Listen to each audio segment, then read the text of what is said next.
What happens when a man risks everything to save a young lion from a python, only to find himself face to face with the entire pride? You will not believe the line they chose to defend. You never wake up thinking, today I'm going to wrestle with a python over a lion. I came to this stretch of African savanna to teach first aid to rangers, shoot some educational videos, and maybe help set up a few community workshops. Nothing heroic, just service. Then I saw the dust cloud. At first, I thought it was a zebra herd, but as I got closer to the dry gully, the sound was wrong. No hooves pounding, just a sickening, steady thrashing. Then I saw it. A young male lion, maybe 2 years old, wrapped up in coils so thick you'd think the ground itself was strangling him. The python had him locked chest to chest, squeezing with every ounce of prehistoric muscle. The lion's eyes were wild, his breath coming in tiny, panicked bursts. "Not today," I muttered, and that's when the little voice in my head, the one that usually tells me to not run toward a problem, got overruled by the louder one that says, "If you walk away now, you'll never sleep again." I slung my medical bag over my shoulder, grabbed a fallen branch, and moved in. The python's head turned toward me, tongue flicking the air like it was deciding whether I'd be easier to eat than the lion. I could see something else too, a strip of shiny red plastic tangled near its body. It wasn't random. Someone had been baiting predators here, the way shady safari outfits do to stage their wild encounters. I'd seen that kind of garbage before, and it always left me boiling. I radioed back to base. "Python constricting subadult lion. Moving in." Amina, our lead ranger, shot back. "Hold position. Do not engage alone." "Too late for that," I said, and cut the channel. I tossed the branch near the python's head, just enough to shift its focus. Then I looped my rope, part of my gear for stretcher hauls, around the thickest coil pressing into the lion's ribcage. I pulled. Nothing. I pulled harder. The python's grip loosened by a fraction, and the lion sucked in one desperate gulp of air. That's when the situation turned into a circus. Out of nowhere, a tourist in a spotless white shirt appeared, holding an action camera on a stick. "Man, this is insane! Pull harder!" he shouted, like I was in the middle of a sports event. "Back up," I barked. "This isn't your highlight reel." Two of our younger assistants, Kimani and Joel, came charging in with a rescue shield and the med kit. "Anchor the rope to that tree," I yelled. They wrapped it tight, and together we hauled. The python didn't like that. It whipped its head at my legs, but my boots took the brunt. Still, the force rattled my bones. The lion's breathing was louder now, raspy but alive. From the corner of my eye, I saw movement. Two hyenas had decided to see what the commotion was about. Kimani banged a metal lid, Joel waved a stick, keeping them at bay while I held tension on the rope. Then Amina arrived with the rest of the ranger team. They moved like a well-oiled machine, a forked control pole pinning the python's head, another rope thrown over its midsection. One last coordinated pull, and the snake released, coiling back in a rage before slithering off toward the brush. The lion staggered to his feet, not charging, not snarling, just watching. And that's when I heard the low, unmistakable rumble from the ridge above. I looked up and froze. A full lion pride stood there, lionesses flanking a massive matriarch with a scar over her eye. They weren't charging. They were observing. And in that moment, I realized the real test hadn't even started. What happened next changed everything. You don't want to miss how this unfolded. By morning, the internet had already decided who I was. A tourist's clipped video called me a lone savior while the rangers looked like extras. No context, just dramatic music and big words. Helpful people in the comments suggested we all let nature take its course, which is easy to say from a couch 3 continents away. At the gate, the safari company manager showed up with polished glasses and a tone that could bruise fruit. "Sir, your stunt jeopardized our brand," he said. "Guests want serenity, not chaos." Amina stepped up before I could speak. "Your bait line nearly killed a lion," she said, holding up the strip of red plastic we found. "We turned it in." He shrugged, like gravity did not apply to him. "You cannot prove it is ours." The day did not wait for paperwork. We swept the dry gullies for more traps. Kimani found the first snare, a tight loop of wire tucked under brush, mean as a tax audit. Joel cut it, jaw tight. We kept finding more. Tire ruts in a no-go zone, plastic ties, a pouch of rotting meat sealed like a product. None of this was nature. It was a business plan. As the sun folded down, the village elders arrived with 2 young herders. No speeches, just practical talk. "Our cattle matter," one elder said, calm as bedrock. but we will not turn the Savanna into a stage. Show us how to protect the herds without traps, and we will help pull this poison out by the roots." "Deal," I said. We trained together. We patrolled together. We set a night rotation: rangers, volunteers, herders. Then the horizon bloomed orange. Not a cooking fire, a line. Someone had lit the grass fast and wide to flush predators toward the road. Cheap drama. High risk. "Truck.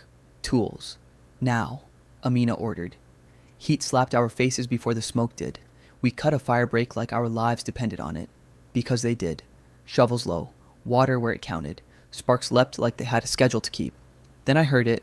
That heavy, quiet rumble you feel more than hear. Through the smoke moved the pride, the matriarch with the scar, the younger lionesses, the young male we had freed, still favoring one leg. "Hold," Amina said, palm out. We were not there to choreograph lions. We were there to stop a bad plan from turning into a catastrophe. 2 figures slipped along the flank, faces covered, hauling a sack that clinked like hardware. Not poachers, content hunters. "Stop! Drop the bag," Amina called. They panicked, dropped the sack, and vanished into smoke. I grabbed the bag and almost swore at the weight. Wire, plastic, bait packs.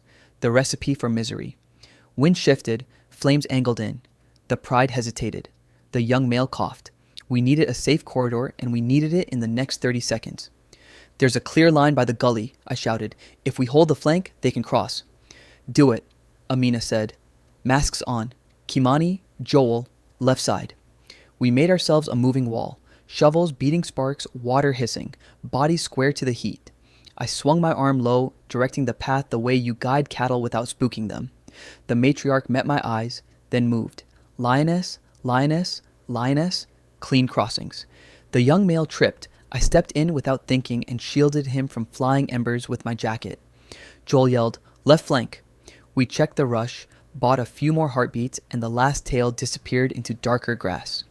When the flames lost interest, we stood in a strip of blackened earth, breathing smoke and relief. The sack of traps sat at my feet like a confession.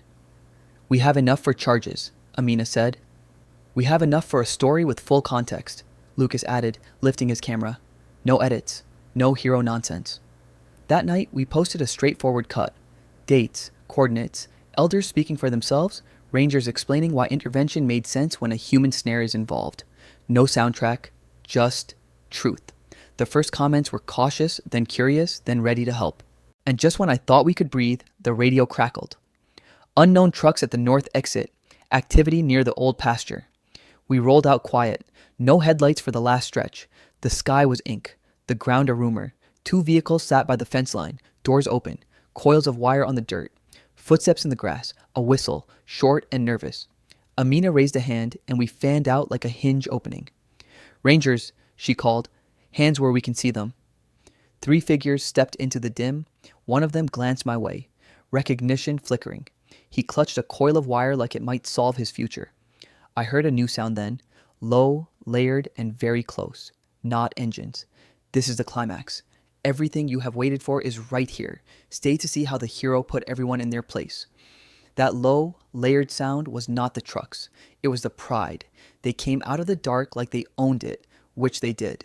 The scarred matriarch in front, 2 lionesses fanning out, and behind them the young male I had pulled from that python, still limping but holding his head high. They didn't charge. They didn't roar. They positioned themselves like a living wall between us and the men we just caught with wire in their hands. For a moment, no one moved. Amina's voice cut the night. "Drop the gear. Hands where I can see them." The tallest of the 3, the one with the makeshift face cover, shifted his weight like he was about to run.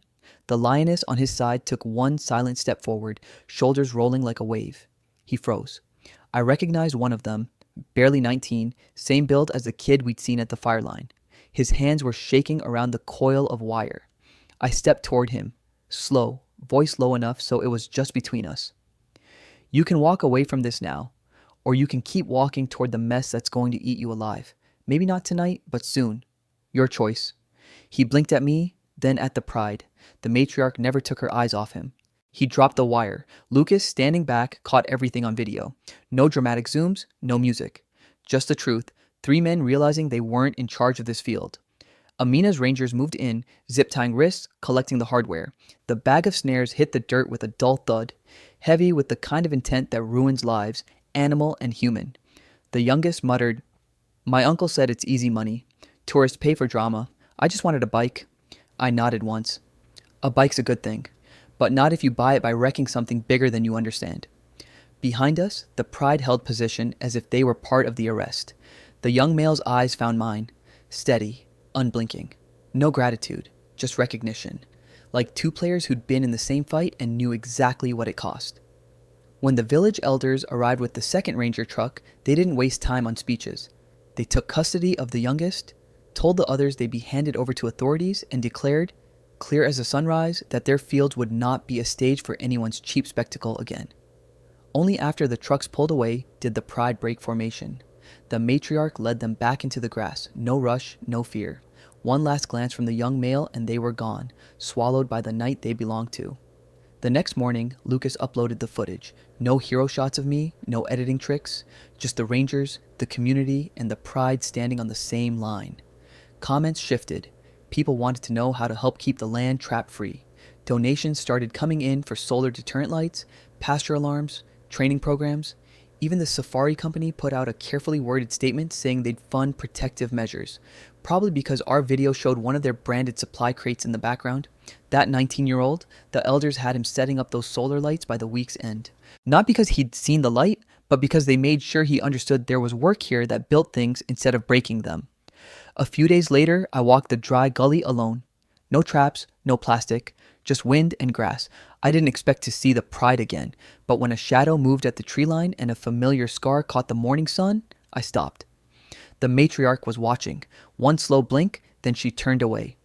That was enough, because in this place a line had been drawn, and this time it was going to hold.